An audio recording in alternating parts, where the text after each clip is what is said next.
I'm not sure what you're suggesting, Prudence, Mark said, his voice tight as he set down his coffee mug with deliberate control. I'm your husband, not some financial predator. All I'm asking is why you won't add me to your new investment account, I replied, keeping my tone even despite the familiar tension building between us. We've always maintained transparency with our finances. He sighed dramatically. It's just a small side portfolio I'm experimenting with. Not everything needs to be a joint venture.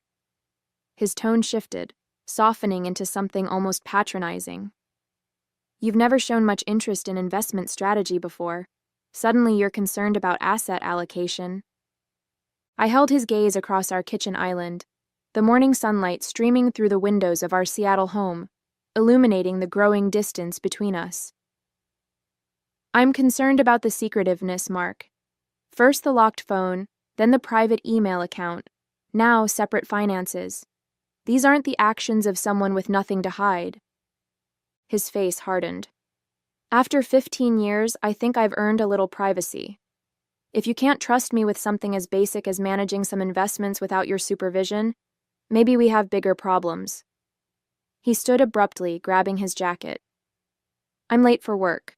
We can continue this conversation about your trust issues another time. The front door closed with a decisive click, leaving me alone with my cooling tea and churning thoughts. My name is Prudence Westfield, 43 years old, a risk management consultant for insurance companies. I've built my career on identifying potential threats and creating protective measures before disaster strikes. My colleagues call me Prudence the Prescient for my ability to anticipate problems before they materialize. Ironic, then, that I'd been caught so off guard in my own marriage. Mark and I had met at a financial technology conference 16 years ago. He was charming, ambitious, and shared my appreciation for careful planning. We married a year later, built successful careers, and created a life that was comfortable, if not passionate. We'd decided early on not to have children, focusing instead on our professional goals and comfortable lifestyle. For 14 years, our partnership had functioned efficiently, like a well-managed investment portfolio, balanced, predictable, secure. Until 6 months ago, when Mark's behavior began to change in subtle but unmistakable ways. I pulled out my laptop and checked our joint account balances. Still healthy, no unusual withdrawals. Perhaps I was overreacting. Perhaps there was a reasonable explanation for Mark's newfound secrecy. My phone buzzed with a security alert from our home monitoring system. I opened the app to see footage from last night, captured at 4:13 a.m. Mark standing over my desk, photographing my personal banking documents with his phone, his face illuminated by the blue light of his screen. Something cold settled in my stomach. This was worse than I had imagined. I've always been cautious with money, a trait inherited from my father, who lost everything in the 2008 financial crisis. I watched my parents' 30-year marriage collapse under the strain of financial ruin, my mother unable to forgive my father for not protecting them better. Always have your own safety net, she told me repeatedly during their bitter divorce, no matter how much you love someone. It was advice I had taken to heart, maintaining my own separate accounts even after marrying Mark. We shared joint accounts for household expenses and major purchases, but my personal savings, investments, and retirement funds remained solely in my name.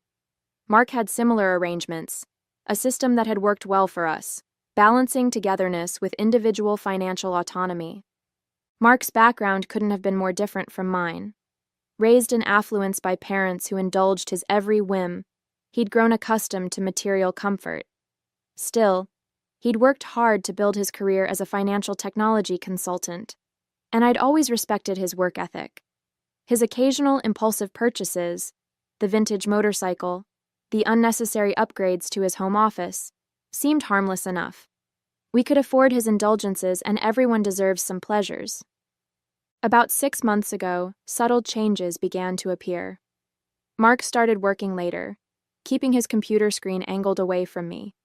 He became defensive when I asked simple questions about household expenses.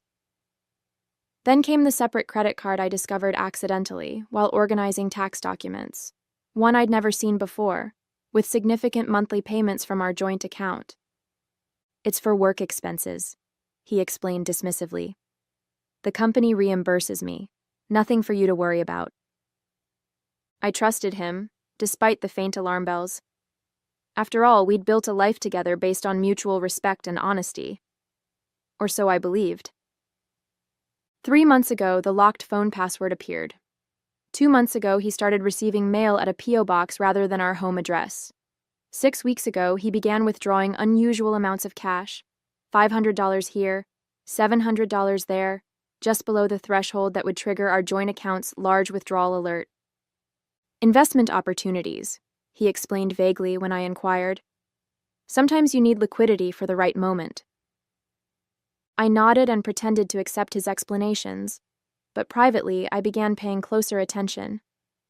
I installed a more sophisticated home security system with night vision cameras, citing recent break-ins in our neighborhood. I created elaborate spreadsheets tracking our finances, noting every discrepancy, every unexplained expense. I didn't want to believe my husband was deceiving me, but my professional instincts had been honed by years of identifying patterns of fraud. And Mark's behavior was setting off every alarm in my mental detection system. Still, I waited, gathering information, looking for concrete evidence before confronting him. I needed to be certain before accusing the man I'd shared my life with of betrayal. The 4 a.m. security footage of Mark photographing my banking information changed everything. No rational explanation could justify such behavior. I watched the clip repeatedly, studying his methodical movements as he sorted through my papers, carefully photographed my account numbers, passwords written in my personal shorthand, and monthly statements. That morning, after Mark left for work, I locked myself in my home office and began a comprehensive audit of all our financial accounts. Everything appeared normal at first glance. No unexplained transfers from our joint savings, no unusual credit card charges. But when I dug deeper into my personal accounts, the ones whose details Mark had photographed, I discovered something that made my blood run cold. Someone had attempted to add a new user to my primary savings account, an authorized user with full access privileges. The request had been made online, using my credentials, but was pending approval via a confirmation process that required a phone call from the bank, a call I had not yet received. My hands trembled as I dialed the bank's fraud department. The friendly representative confirmed my suspicions. A change request had been initiated the previous day, attempting to add Mark as an account holder with full privileges. "Would you like to approve this request, Ms. Westfield?" she asked. "Absolutely not," I replied, my voice steadier than I felt. "In fact, I need to report potential identity theft. I did not initiate this request." The implications were staggering. Mark wasn't just being secretive. He was actively attempting to gain access to my personal assets without my knowledge or consent. The betrayal cut deep, leaving me breathless with its magnitude. The bank representative was efficient and compassionate, helping me lock down my accounts, change all passwords, and place fraud alerts on my credit. "You should file a police report," she advised. "Even if you don't want to press charges, it creates an official record of the incident." I thanked her but hesitated. Filing a police report against my own husband seemed like crossing a line that couldn't be uncrossed. Despite everything, some part of me still hoped for an explanation, some misunderstanding that could salvage the ruins of our marriage. That evening, I confronted Mark. "Someone tried to add an authorized user to my personal savings account," I said carefully, watching his reaction over dinner. The bank flagged it as suspicious. His fork paused midway to his mouth, a flicker of something, surprise, alarm, crossing his face before he composed himself. "That's concerning. Did they say who?" The lie came so smoothly that I almost doubted what I knew to be true. Almost. "They're investigating," I replied, matching his casual tone. "I've changed all my passwords just to be safe." A muscle twitched in his jaw. "Good idea. Can't be too careful these days." That night I lay awake beside him, listening to his even breathing, wondering how well I truly knew the man I'd married. What else was he planning? How far would he go? And perhaps most troublingly, why now, after 15 years of apparent contentment? I needed answers, and I needed protection. The next morning, I would take steps to secure my finances against whatever Mark was planning. This was no longer about saving my marriage. It was about saving myself. The next morning, I called in sick to work for the first time in 3 years. Once Mark left, briefcase in hand and a perfunctory kiss on my cheek, I sprang into action. My first call was to Diane Blackwood, a forensic accountant I'd worked with on several fraud cases through my consulting business. Financial deception between spouses is unfortunately common, Diane said after I explained the situation. But attempting to gain unauthorized access to accounts is crossing into potential criminal territory. We need to move quickly. With Diane's guidance, I spent the day implementing financial safeguards. I moved funds from my compromised accounts to new ones at different banks. I froze my credit, changed every password, and set up advanced two-factor authentication on all accounts. I gathered all important financial documents and secured them in a safe deposit box at a bank where Mark and I had no relationship. "What about your joint accounts?" Diane asked during our follow-up call. "I've left them untouched for now," I replied. "I don't want to alert him that I'm onto his plans." "Smart," she approved. "We can monitor those accounts for unusual activity. If he thinks he's about to gain access to your personal savings, he might get careless with the joint funds." I also reached out to Jonathan Lewis, an attorney specializing in financial fraud. His advice was blunt. Document everything. Start building a case now, even if you're not sure where this is heading, and consider setting up a decoy. A decoy? A financial honeypot, he explained. A dummy account that appears valuable but contains limited funds. If he attempts to access it, you'll have irrefutable evidence of intent. Following his advice, I established new accounts with modest balances, enough to appear valuable, but not catastrophic if compromised. I deliberately left information about these accounts where Mark might discover it, complete with passwords written in the same shorthand system he'd photographed. For 2 weeks, I maintained a facade of normalcy while monitoring our finances obsessively. Mark seemed to notice nothing amiss, though he was increasingly absent, citing late meetings and client dinners. I nodded and smiled, playing the role of unsuspecting wife while privately documenting his every suspicious move. Then came the first unauthorized transaction, a $3,200 charge for a weekend at a luxury resort in Napa Valley, charged to one of my decoy credit cards. The reservation was for the following month, for 2 people. My name was not on the booking. When I casually mentioned I might join him for a work conference that same weekend, Mark didn't even blink. Bad timing, unfortunately. I'll be in back-to-back meetings with potential clients. Wouldn't see much of me anyway. The lies were becoming more brazen, yet confronting him directly seemed premature. Diane and Jonathan both advised patience, building an airtight case before making any accusations. "He hasn't accessed the main decoy account yet," Diane noted during our weekly check-in. "The credit card charges, while concerning, could be explained away as mistakes or misunderstandings. We need something definitive." I agreed but found the waiting excruciating. Who was the second person on the Napa reservation? Was Mark planning to leave me once he secured access to my finances? The uncertainty gnawed at me, making sleep elusive and concentration difficult. Then, 3 weeks after discovering Mark's late-night photography session, I received an alert I'd been both expecting and dreading. A login attempt on my primary decoy account, followed by a transfer request for $65,000 to an unfamiliar account number. The trap had been sprung. Now I needed to discover just how deep Mark's betrayal went before confronting him with what I knew.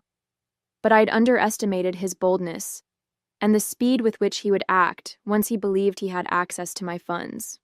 The $65,000 transfer from my decoy account was just the beginning. Over the next 2 weeks, a flurry of activity emptied the account: $12,000 for high-end electronics, $8,500 at designer boutiques, $3,500 for first-class airline tickets to Cabo San Lucas.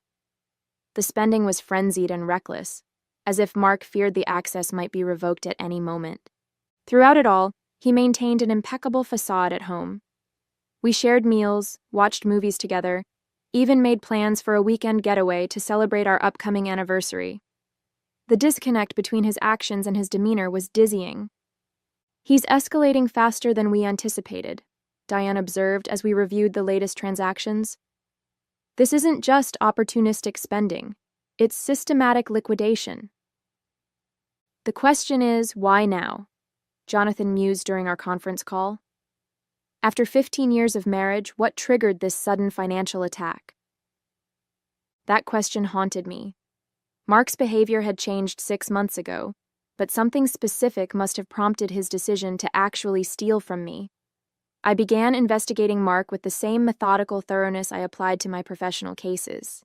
The breakthrough came from an unexpected source. While organizing our home office, a task Mark always avoided, I discovered a hidden file folder tucked behind our reference books.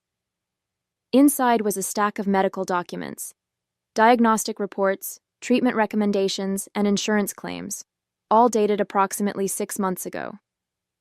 Mark had cancer, specifically a rare form of lymphoma that required aggressive and expensive treatment. Treatment his insurance would only partially cover, with estimated out-of-pocket costs exceeding $200,000. My mind reeled. Why hadn't he told me? We had the financial resources to handle this together. Instead, he'd chosen deception and theft over honesty with his wife of 15 years. I contacted Mark's doctor, presenting myself as his wife handling insurance matters. The receptionist was helpful. "Mr. Westfield has been responding well to treatment. His last checkup showed significant improvement, though of course he'll need to continue the maintenance protocol." "And the experimental treatment he was considering?" I asked, fishing for information. "Oh, he decided to proceed with that next month. It's not covered by insurance, of course, but he said financing wouldn't be an issue. Because he planned to finance it with my money." The realization was like a physical blow. I shared my discovery with Diane and Jonathan that evening. "This changes everything," Jonathan said gravely. "His motivation might generate sympathy, but the method remains criminal." "Cancer doesn't give you license to steal," Diane agreed, "especially from your spouse. He could have talked to you, worked out a plan together." Despite their reassurance, I felt conflicted. Mark was ill, potentially fighting for his life. Could I really proceed with exposing his fraud under these circumstances? My moment of hesitation evaporated the next morning when I checked the private investigator's report. I'd hired him on Jonathan's recommendation to determine who might be accompanying Mark on his various unauthorized trips. The report was comprehensive and devastating. Mark wasn't planning these excursions with a medical caregiver or healthcare provider. His companion was Vanessa Daniels, his 29-year-old executive assistant. Hotel records, restaurant reservations, and flight bookings confirmed they'd been traveling together for at least 4 months. Photos showed them in intimate situations that left no doubt about the nature of their relationship. My husband was stealing my money not just for cancer treatment, but to finance a lavish lifestyle with his mistress. The dual betrayal crystallized my resolve. Whatever sympathy his medical condition might have warranted evaporated in the face of this complete breach of trust. It was time to confront Mark with exactly what I knew, and what I had done to protect myself from his calculated deception. I was reviewing the final documentation package with Jonathan and Diane when my phone buzzed with a security alert. Mark had just used my compromised credit card to make an $8,900 purchase at a high-end electronics store 15 minutes from our home. "He's getting bolder," Jonathan observed, "using the card locally when he knows you could potentially see the charge immediately." "He thinks I'm at work," I explained. I had maintained my normal schedule that morning, kissing Mark goodbye and driving away at my usual time. But instead of going to my office, I'd met with my legal team to finalize our strategy. "This might be the perfect opportunity for confrontation," Diane suggested, catching him literally with the goods in hand. I agreed. After 15 years of marriage, I deserved to see Mark's face when he realized his scheme had failed. When I arrived home, Mark's car wasn't in the driveway yet. I positioned myself in our living room, the comprehensive evidence folder on the coffee table before me. Bank statements, security footage, private investigator reports, medical records, a complete documentation of his double life. At 2:37 p.m., I heard his key in the door. He struggled to enter, laden with shopping bags emblazoned with the logos of premium electronics brands. He didn't notice me at first, busy arranging his purchases on the entryway table with obvious satisfaction. "Successful shopping trip?" I asked, my voice calm despite the thundering of my heart. Mark startled, nearly dropping the sleek box he was removing from a bag. "Prudence, you're home early." "As are you." I nodded toward the packages. "Nice things." He recovered quickly, a practiced smile replacing his initial surprise. "Just some upgrades for my home office. The consulting business is taking off. Thought I deserved to invest in proper equipment." "With my money?" A flicker of uncertainty crossed his face, quickly masked. "What are you talking about? I used my own funds." "No, Mark. You used the credit card connected to my decoy account, the one I created after I caught you photographing my banking information at 4 a.m. 3 weeks ago." The color drained from his face, but he rallied with unexpected indignation. "You've been spying on me? Setting traps?" "Protecting myself," I corrected. "As it turns out, with good reason." "You don't understand," he began, his tone shifting to one of aggrieved justification. "I'm sick. The treatments—" "I know about the lymphoma," I interrupted. "I also know about Vanessa." That stopped him cold. For a moment, genuine shock registered on his face, the realization that his carefully constructed deceptions had completely unraveled. Then, astonishingly, his expression morphed into something resembling relief. A small, almost amused smile played at his lips. "Well, I suppose that simplifies things." "Simplifies?" I echoed, caught off guard by his reaction. "The divorce," he clarified, setting down the electronics box and regarding me with newfound directness. "Vanessa and I have been discussing next steps. This just accelerates the timeline." I stared at him, stunned by his audacity. "You plan to divorce me after stealing my money?" He shrugged, dropping all pretense.